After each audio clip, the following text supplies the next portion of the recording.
সুদানে সন্ত্রাসী হামলায় নিহত ৬ বাংলাদেশি শান্তিরক্ষীর জানাজা রোববার ঢাকা সেনানিবাসের কেন্দ্রীয় মসজিদে হবে।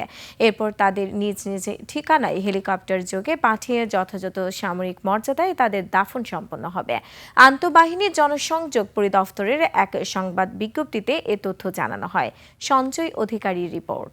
আপনার প্রিয় কাপড়ের যত্নে এলো এনজাইম সমৃদ্ধ Arik silver wash detergent powder 500 গ্রাম মাত্র 70 টাকা। প্রিমার্ক। গত ১৩ ডিসেম্বর সুদানের আবেই এলাকায় জাতিসংঘ শান্তিরক্ষা মিশনের কাদুগলি লজিস্টিক্স বেইজে বিচ্ছিন্নতাবাদী সশস্ত্র গোষ্ঠীর হামলায় নিহত ৬ বাংলাদেশি শান্তিরক্ষীর মরদেহ দেশে আনা হয়েছে।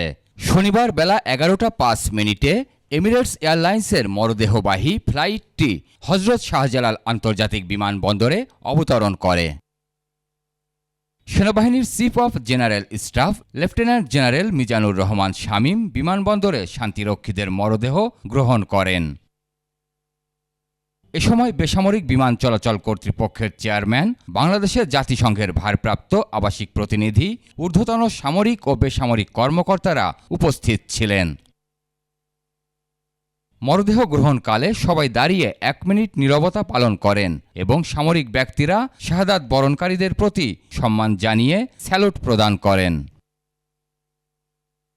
রোববার সকাল ৮:৩০টায় ঢাকা সেনানিবাসের সেনা কেন্দ্রীয় মসজিদে ৬ জন শান্তিরক্ষীর জানাজা অনুষ্ঠিত হবে।